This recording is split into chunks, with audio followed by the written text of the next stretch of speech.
Hanya tahap mengakui itu sebenarnya tahap tahap tahap yang sangat awal, tapi sebenarnya tahap fundamental ya. Nah, itu kalimat itu tuh saya tanyakan ke dia untuk membangun kesadaran bahwa yang salah kan dia gitu. Kalau Anda nggak salah, santai gitu.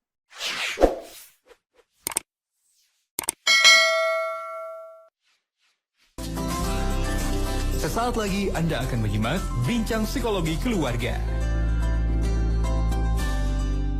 Masuk ke segmen kedua, alhamdulillah sudah ada yang bergabung nih Pak Wasmin dari sahabat MK di Bandung. Sahabat MK di Bandung dari Cimahi, ada sahabat Isal yang bergabung. Sahabat Isal ini menyampaikan nih Pak Wasmin, ternyata sering untuk tidak mengakui perasaannya karena harus sabar gitu. Harus sabar, jadinya tidak mengakui begitunya adanya perasaan yang sedang dirasakan seperti sedih ataupun kecewa. Kalau seperti itu bagaimana nih Pak Wasmin?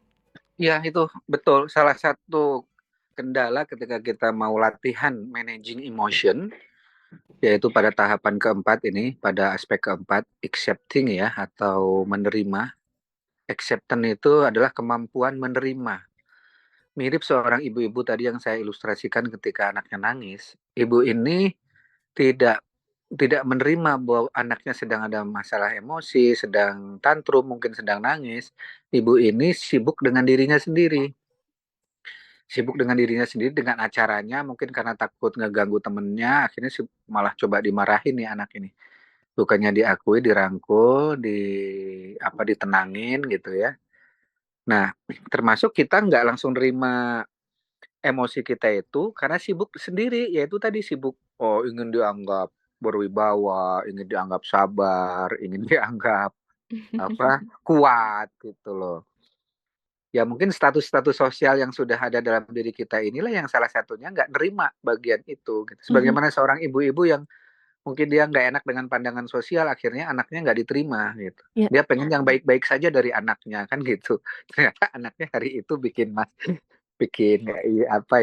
hal yang membuat dia tidak pada status itu gitu ya. Saya dengan Bu Lilis itu pernah ngisi parenting di sebuah institusi ya gitu ya.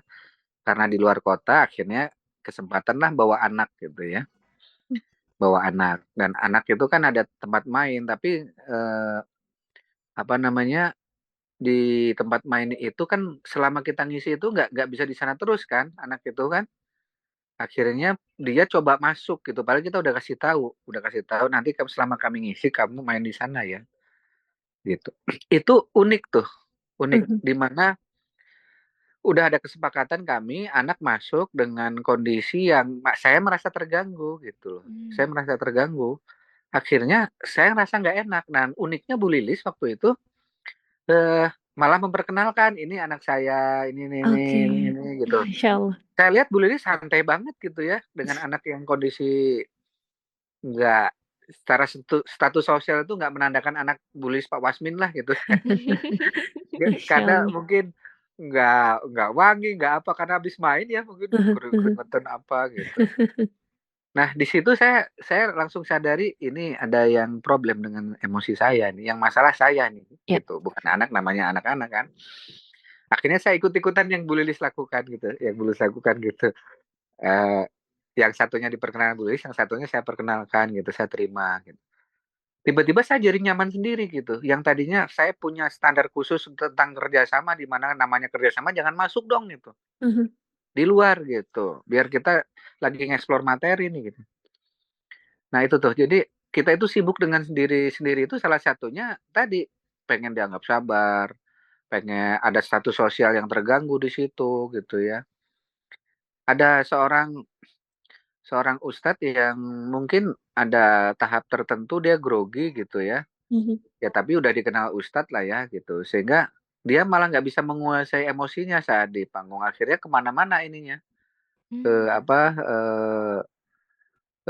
emosinya malah kita lihat malah nggak jadi bagus, lebih bagus gitu. Harusnya kan minta maaf aja, minta maaf ke audien atau apa gitu ya. Ini tiba-tiba dia malah mencoba tegar gitu, mencoba apa gitu, malah akhirnya emosinya nggak terkendali. Saya nggak sebutin ustadznya, hanya emang pertanyaan dari audien emang saya sih nggak melihat pertanyaan audien itu mengincar pribadinya ya gitu ya, nggak saya nggak melihat gitu. Maksud saya kalau audien yang nggak tahu masalah pribadinya sebetulnya sih lempeng-lempeng aja gitu ya. Tapi di pertanyaan audien ini yang sebetulnya emang mungkin juga punya masalah yang hampir mirip yang sedang dihadapi sama ustadznya ngerasa diserang gitu loh. Akhirnya kelihatan nggak menguasai panggung, nggak menguasai materi gitu. Kan harusnya bilang gini aja, ah ya mah nyindirnya pertanyaannya kan harusnya gitu aja ya, dibuat santai gitu. Ya bahwa kita emang lagi belajar, meskipun Ustadz juga kan saya juga masih belajar, saya juga punya ujian pada apa yang saya sedang sampaikan gitu. Nah itu kan bentuk pengakuan ya, mengakui gitu bahwa kita memang ada masalah, lagi ada masalah gitu. Apalagi kemarin kami diundang juga berdua untuk bicara tentang harmonisasi suami istri, ada cinta di rumah kita ya. Emang kami harus mengatakan bahwa kami selama ini fine-fine aja gitu, nggak pernah berantem gitu. Nggak ada KDRT, ada. Saya dengan Bulis ada KDRT. Yang sering jadi ini saya. Masya Allah.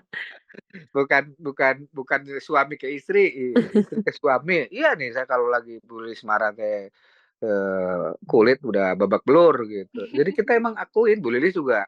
Yang mengakui malah Bu Lilis, bukan saya gitu. Gitu dicubit apa gitu ya. Ya itu kondisi kami gitu. Kita mengakui kondisi itu dan kita terus berproses, kita terus belajar gitu ya. Hanya tahap mengakui itu sebenarnya tahap tahap yang sangat awal tapi sebenarnya tahap fundamental ya, mengakui perasaan untuk kemudian setelah diakui, mari kita sama-sama untuk mengendalikan bareng nih gitu. Diumpamakan ibu dan anak, diumpamakan kita dan emosi, mari sama-sama kita kendalikan.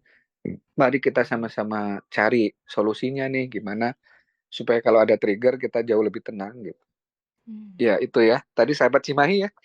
Iya, Terima betul. kasih Anda sudah aware tuh kalau Anda tadi mengatakan kesabaran itu yang versi dewasanya ya. Oke, katakan nanti diajak kerja sama tuh kesabaran. Wahai kesabaran, terima kasih engkau di beberapa aspek sudah sabar, sudah bisa mengendalikan emosi, tapi di aspek ini nampaknya nggak apa-apa kita akui dulu nih kemarahan ini, kita akui dulu kejengkelan ini, nggak apa-apa ya. Sabar, sabar. Sabar juga bagian dari entitas juga ya dalam diri kita. Si sabar kita ajak ngobrol juga nggak apa-apa si sabar ini. Kan ada si sabar sama si jengkel nih ceritanya nih. Masya Allah. Nah, yang bikin kita nggak mengakui si jengkel ini karena kita ada unsur lain namanya si sabar gitu. Masa sih kan kita sudah sabar, kan ada sabar, masa kenapa masih ada jengkel gitu misalnya. Nah, sabar diajak ngobrol. Oke sabar, aku terima kasih kepada engkau untuk beberapa aspek engkau sudah sangat membantuku sabar gitu ya. Hanya untuk ini nggak apa-apa, nggak apa-apa sabar. Ibarat ini sabar sama jengkel nih dua anak yang berantem nih di dalam diri kita gitu ya. Ini asik loh yang pernah nonton film Inside Out ini asik loh. Penjelasan saya akan dimengerti nih yang pernah nonton film Inside Out ya. Teh Nita udah nonton belum? Udah pernah, Pak. Udah ya. Ini dialog ini ada di film Inside Out dan emang kenyataan sehari-hari itu kita terjadi seperti ini dalam diri kita. Makanya yang disebut self talk itu atau ngobrol dengan diri sendiri kita penting. Orang yang asik ngobrol dengan diri sendiri, dia kecerdasan emosinya lebih bagus ketimbang orang yang tidak pernah ngobrol dengan dirinya sendiri gitu. Ngobrol dengan diri sendiri caranya kayak itu tadi.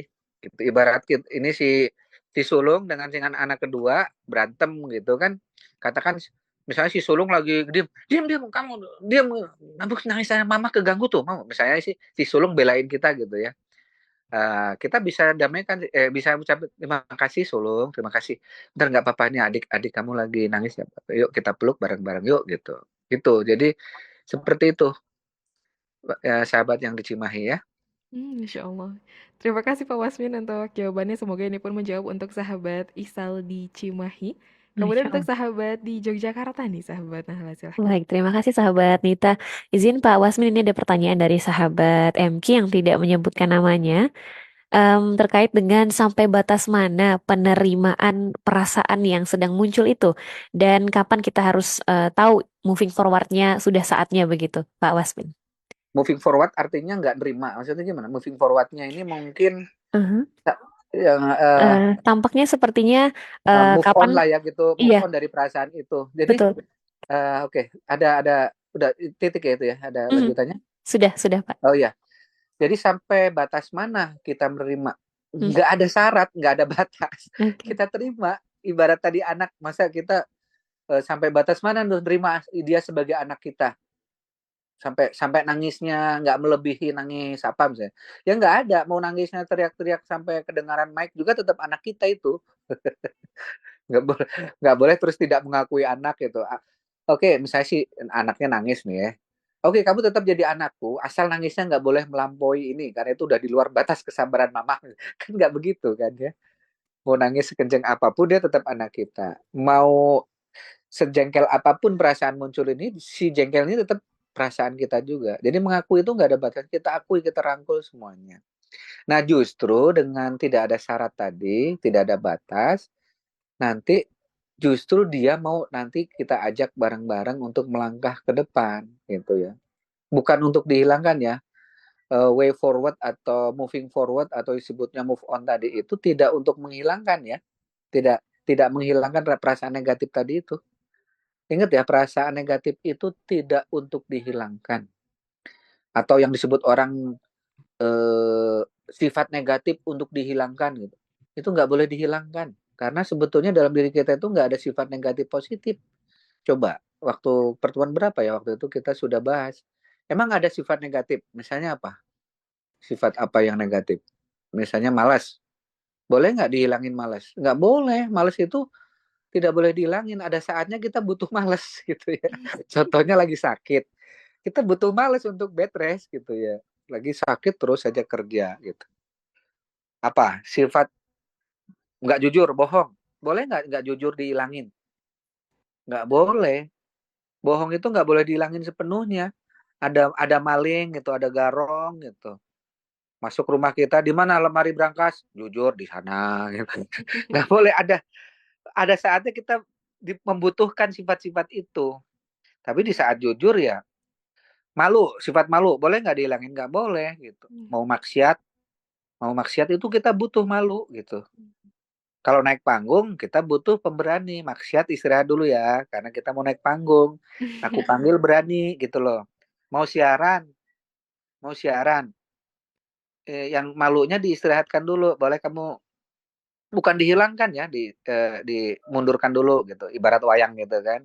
Kamu turun gitu, turun dulu. Yang naik panggung berani gitu. Nanti mau kalau ada jebakan maksiat di situ malunya dimunculin, gitu. Beraninya disumputin gitu. Jadi tidak untuk dihilangkan memang. Moving forward itu tidak berarti meninggalkan sifat jelek itu, tapi mengontrolnya untuk digunakan di lain waktu saat yang tepat gitu. Contoh tadi misalnya nangis, kecewa, sedih. Moving forward yang dimaksud tidak untuk menghilangkan itu rasa sedih, rasa kecewa, enggak. Karena nanti kita butuhkan untuk sedih gitu. Palestina digituin itu kita harus munculkan kesedihan kita gitu. Jangan sampai kita nggak punya rasa sedih di Palestina lagi kayak gitu, kita bahagia aja gitu ya. Gitu. Nggak tahu kenapa biasanya saya sangat gampang banget belok gitu ke drive thru beberapa uh, Iya, restoran-restoran iya, cepat iya. saji gitu. Saya itu ngebayangin crunchy-nya ayam crispy-nya itu tuh dulu tuh suka nggak bisa nahan loh. Saya langsung belok ke drive thru gitu. Sesibuk-sibuk apapun kadang-kadang saya langsung belok kok ke drive thru itu. Kan butuh waktu cuman berapa menit, Iya. langsung pesanan datang, langsung saya makan di kendaraan gitu sambil sambil Nyetir, sambil sambil tetap ngobrol. nyetir gitu kan. Tapi ini nggak tahu kenapa dengan ngebayangin wajah anak-anak kecil di sana itu tiba-tiba nggak nggak ada keinginan sama sekali itu. Ya. Gara-gara saya memunculkan perasaan kecewa, perasaan sedih. Gitu. Nah, itu kita gunakan itu untuk pada saat yang tepat gitu. Jadi tidak untuk dihilangkan itu. Terus terang saya kecewa banget dengan bagaimana diveto terus itu Dewan Keamanan PBB oleh hanya satu negara gitu. Kan ada 5 negara anggota Dewan Keamanan PBB kan. Yang 4 negaranya udah setuju ada gencatan senjata. Ini cuman Amerika doang gitu. Jadi kekecewaan terhadap Dewan Keamanan PBB itu benar-benar kecewa gitu sampai bubarin aja lah itu gitu. Kecewanya tuh sampai ubun-ubun banget saya gitu kan. Nah, kekecewaan itu yang membuat bayangan ayam crispy itu jadi kayak gak ada apa-apanya. Udah gak crispy lagi, Pak. Udah gak ada, pokoknya udah kesel aja gitu Iya, kan. iya. Nah, itu menggunakan emosi-emosi pada saat yang tepat, tidak untuk menghilangkan. Jadi sampai seberapa batasnya nggak ada ya, gitu. Masya Oke, jazakallah khair Pak Wasmin. Semoga menjawab pertanyaan sahabat MQ di Yogyakarta dan dimudahkan untuk bisa mengelola emosi dengan tepat ya, sahabat Nita. Amin, amin, Insya Amin Allah. ya Karena Allah. perlu latihan sekali begitu ya sahabat Betul. Nahla. Latihan sampai sepanjang hayat gitu ya. Masya Masya Allah. Allah.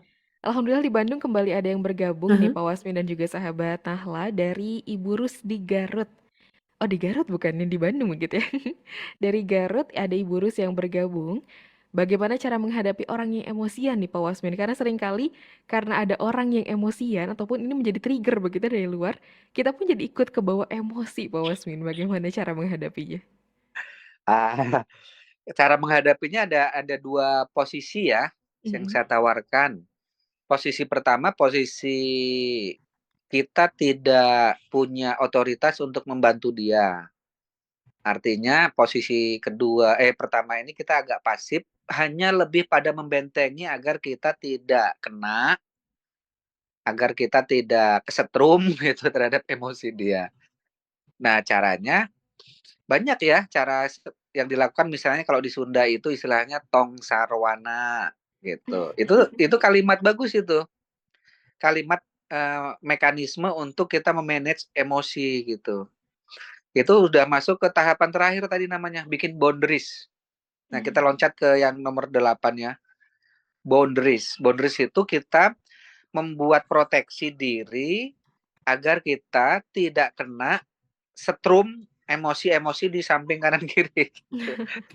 Kita membuat boundaries atau membuat boundary itu semacam lingkaran pelindung lah dalam diri kita gitu. Misalnya contoh suami kita, orangnya temperamen gitu.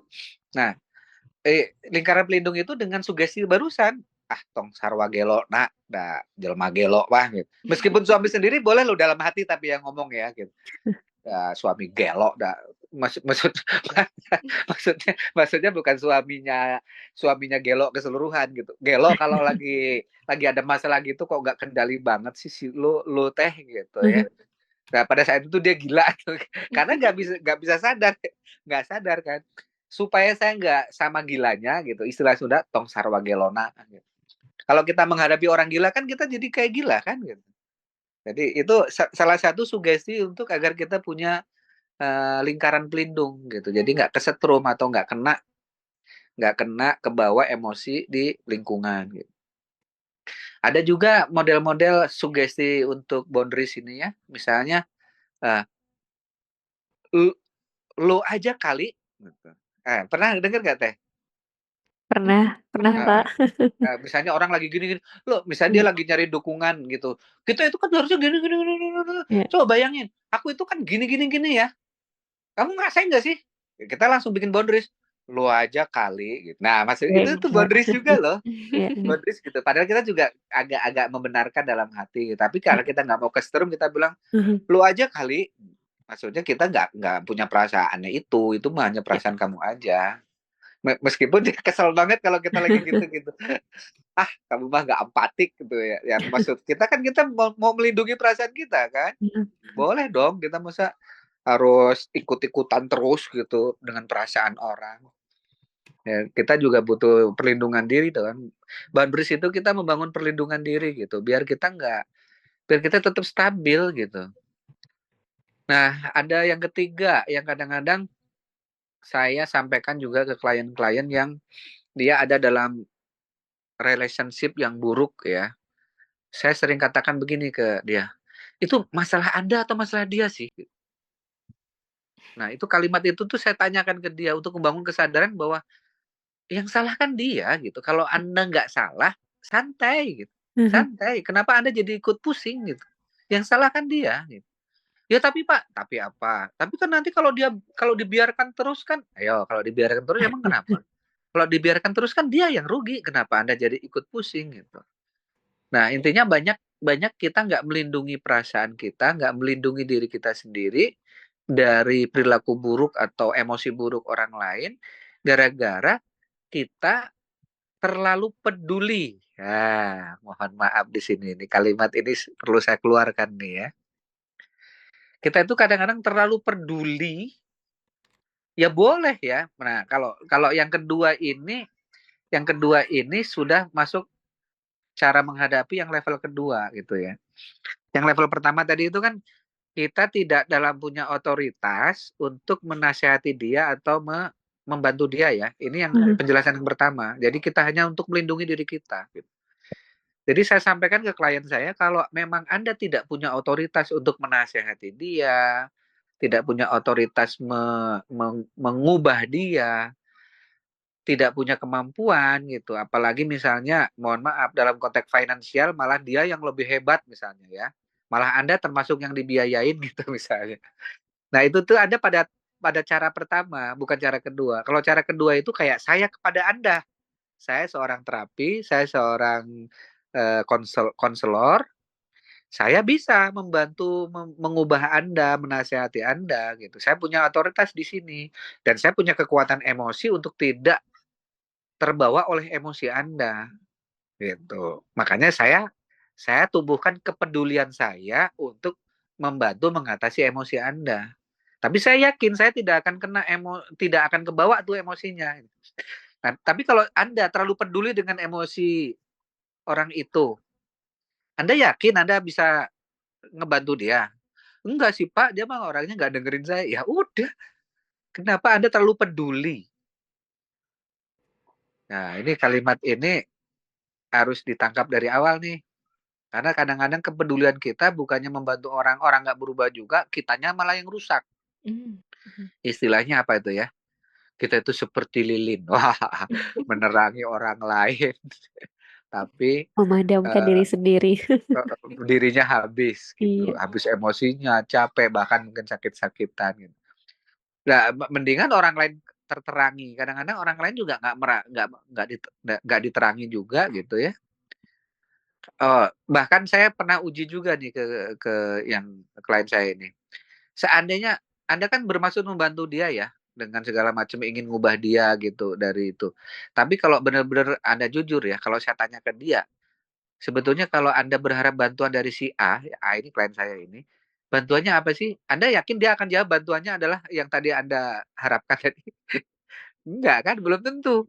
Karena sifat dia yang jelek itu kan kalau Anda jadikan masalah Anda, belum tentu dia bermasalah loh dengan sifat jeleknya itu. Betul. Gitu kan gitu. Kita kan sering sering sibuk ya gitu.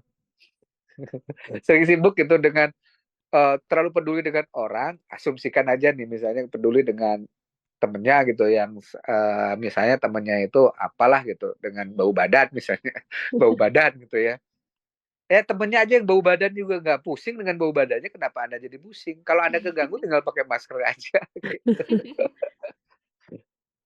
Anda bermaksud membantu dia tapi dianya nggak pengen dibantu di hal itu gitu loh kenapa jadi rumit gitu.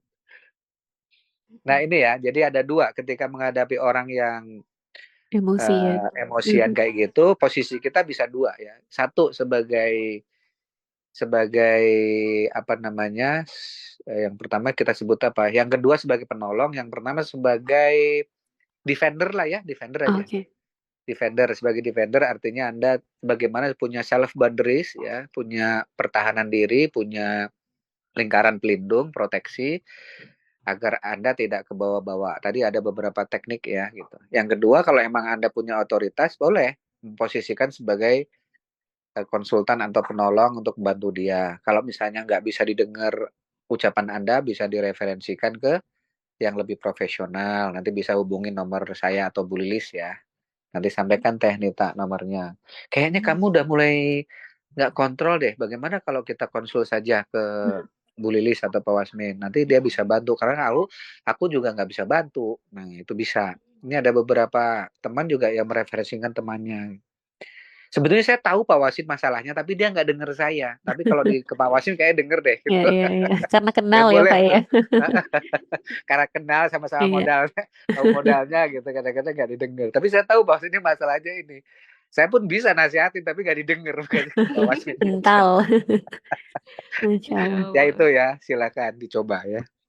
Insya Allah. Masya Terima Allah. kasih Pak Wasmin untuk dua hal ini ya. Untuk Ibu Rus dari Garut, menjadi seorang defender begitu, membangun perlindungan diri, ataupun yang kedua menjadi seorang penolong. Kalaupun tidak bisa menjadi seorang penolong, bisa menjadi wasilah penolong begitu ya, karena disampaikan kepada ahlinya. Betul. Terima kasih untuk Pak Referral. Wasmin jawabannya.